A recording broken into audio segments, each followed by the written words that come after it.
It's time, everybody. Hey, welcome. It's Scott Beebe with Business on Purpose. The time of this recording is typically on a Monday, as it is today. We are delighted to be with you. We've got a powerful story to be able to share with you today on a Monday, and I would be remiss because it is Thanksgiving week here in the United States. So for those of you in the United States, happy Thanksgiving this week. For those of you outside of the United States, we still want to extend to you our sincere gratitude and gratefulness that we have the opportunity to be able to work alongside of you as business owners to be able to help liberate you from the chaos of working in your business. I wanted to share with you a real story.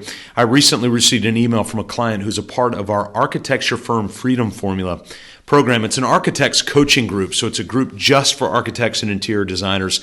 To some, it's also known as the Dream Practice Accelerator for architects, interior designers, and engineers alike. And we put them in a group. It's a program that Enoch Sears and I have run for about 4 years now. Kind of hard to believe, but he and I have done this together for about 4 years. Over 100 architects through the program, literally from around the world: Namibia, Croatia, China, Scotland, United States, Canada, England, just about everywhere. We've had the privilege of being able to work with architects and engineers and interior designers. And we hear regular feedback from our heroic firm owners, and not only in that space, but also in general with business owners, about the real-life challenges that they're facing on a regular basis and the struggles of running a successful firm. So what I wanted to do was give you an honest peek into the life of one such firm owner who was literally about to throw in the towel. And this just came in the last few weeks, but has been refreshed and recommitted after seeing the simple power of serving her widowed mother. And it's just such an interesting and powerful story. So I'm going to read it to you directly so that you can understand the context of exactly what it is that we're talking about in this. It's so powerful. So hang with me. Here we go. Dear Scott and Enoch, this is just an email to touch base with you and let you know that I'm still alive. But more importantly, that I had a breakthrough recently. Thanks to the influence of you guys, that has me super excited and pumped to press forward with our company and renew and refresh again. I had hit a bad place. Listen to this. I had hit a bad place of uncertainty mid-year that derailed my intentions, initiated at the start of this year when I signed up for your program. I may have shared snippets between Thursday calls and the one-time chat with Enoch that indicated the turmoil and overwhelming state I'd arrived with, so much changing so fast in our company, structure, culture, vision, which left David and I very unsure what we wanted out of the business anymore. Vision temporarily lost is what she said. And so you can just kind of feel the frustration that was there when she's writing this. And then listen to what she said here. We began to call into question. We began to call in the question if it made sense to keep Fusion going, that's the name of the firm, or take our experience, skills, knowledge to an alternative career path as employees somewhere else. So they started to have this back and forth. Should we be employees or should we be business owners? Meanwhile, we continue to be busier than expected this year, but unfortunately not all due to revenue-generating business, but rather a considerable amount devoted to troubleshooting and fixing unacceptable or inaccurate work that was performed by team members that were previously here. So there's that employee thing that a lot of you feel sometimes.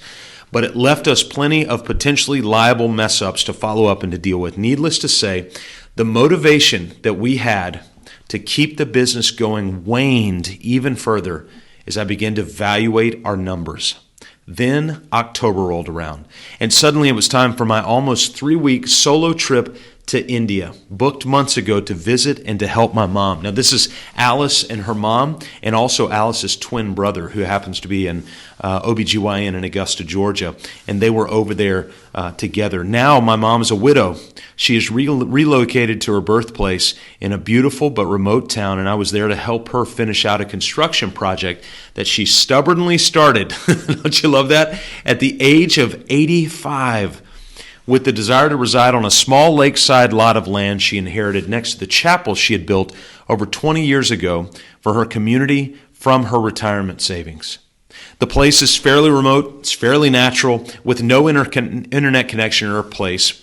So I'd hoped I'd have plenty of quiet blocks and time to really catch up on the program modules that you and Enoch put out, plus some reading in this potentially peaceful setting. I took the 2 books you sent us, Profit First and E-Myth, had only half finished the former in January.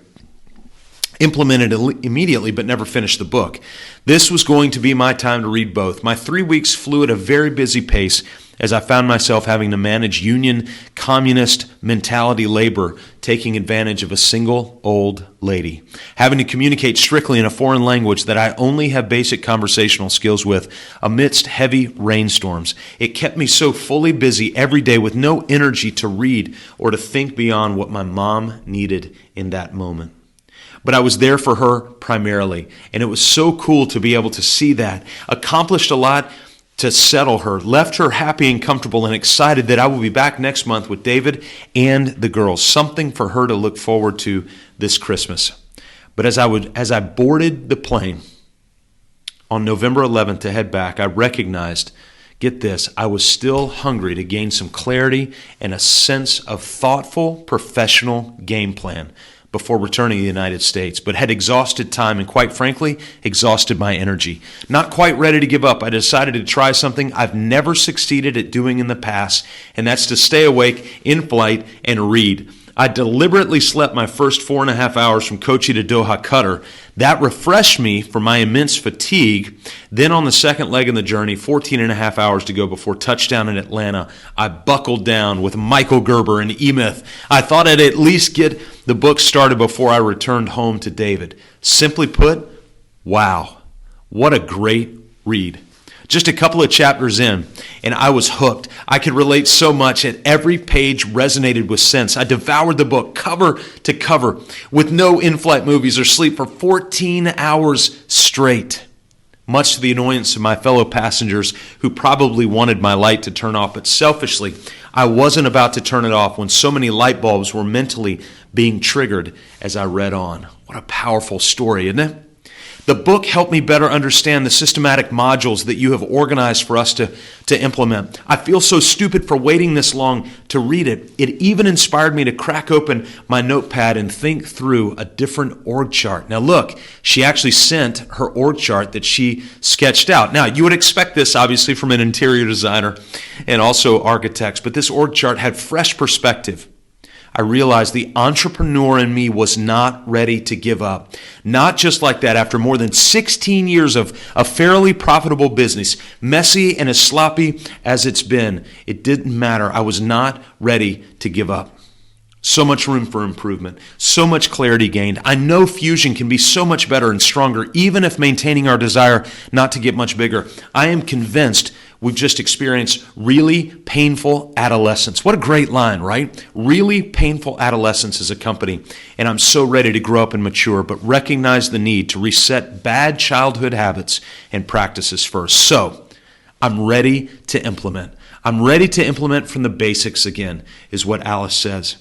And then she says this, the most exciting results of the return of my trip is that I've returned excited and believing in the purpose of my business and in our life's goals again. Isn't that exciting? I've returned excited and believing in the purpose of my business and in our life's goals again. This trip gave me the time to recognize in deep gratitude the many luxuries our small business has provided our family. I want you to have that sense of purpose. Not just the financial means and freedom to travel intentionally as a family every other year, but especially for the blessing to allow me personally to the freedom to take as many trips across the seas to see my mother and my parents before my father died. When in 2015, my dad was diagnosed with ALS. He and my mom needed help, and I ended up making 5 trips to India over the next 12 months, 2 to 3 weeks each, the last of which was to bury my father. Had I been an employee anywhere, I would have been fired or had to have quit. Which employer would allow for that kind of time? Or which small company, unsystematic as we were in many ways, could tolerate a COO in absent-minded depression, anger, and grief for the next 12 to 18 months? and still generate adequate returns to keep all staff compensated while finishing several big projects to full client satisfaction. Somehow that's what my business has afforded and provided for us. The recent years seemed such a blur. They seemed such a blur, so I don't know how we did it, but we did. No doubt, being blessed with a handful of key people on my team is definitely part of the how. But boy, thinking back to the intense stress and toil we've experienced through these last 4 adolescent years, while it's been a decent business, it could have been so much better. And I know, had I known and implemented then what I'm learning now, I recognize that while the business hasn't been a lucrative one, unfortunately, it has been a blessing in disguise that has afforded us significant and priceless experiences. And I believe it has a purpose for at least a few more years. Now look at this line. So I want to recommit. I want to recommit to my initial intent at the start of 2019 to renew and refresh Fusion AI design. Really thankful to have discovered the Architect Firm Freedom Formula program to help me guide to accomplishment that intent. Now it's time. I aim to implement. And then to Enoch and I, she says, thank you so much for sharing what you know and doing what you do. What a great story. What a powerful story. So there's 3 takeaways I want to share with you. Number 1, I want you to own where you're at. Wherever you're at right now, at the time of this recording in November, at the end of November, just going into Thanksgiving 2019, where are you at? And own it. Is it a good place? Is it a bad place? Is it a clear place? Is it a chaotic place? Own it, wherever it is that you're at. Number 2, surround yourself with truth and inspiration. Surround yourself with truth and inspiration, which means you need to be surrounding yourself with truth-filled people and inspiring people. Stop surrounding yourself with people who are going to drive you further and further into that level of chaos, who are going to high-five you on the way into chaos. Stop doing that. Surround yourself with truth and inspiration. And finally, recommit. Recommit. Recommit to your vision. Recommit to your mission. Recommit to your values. And if you don't have those written out, commit right now to write those things out. If you're an architect or a designer, I want you to go to businessofarchitecture.com. Jump in, look around, see what Enoch's got there. We can help you. If you're not an architect or a designer, and if you're a business owner, I want you to go to freedom.mybusinessonpurpose.com. Right now, that is the place where we can help you. And there's even resources on our website at mybusinessonpurpose.com. You can get started on your vision story, your delegation roadmap, all right there just from the website. All it's going to take is your sweat equity. We've done all the hard work on the back end to help give you a runway so that you can recommit. And then, of course, the book, Let Your Business Burn, is there to be able to serve you. So we've got all sorts of resources. You've got no excuse. You've got this inspirational story from Alice that I'm so grateful that she had the courage to be able to share with us. So as we go into Thanksgiving, I want you to recommit. I want you to surround yourself with people who are truth-filled and inspiring. And I want you to own where you're at. And let's start to build a business that's on purpose. All right, gang. We'll see you next week. Happy Thanksgiving to those of you in the United States.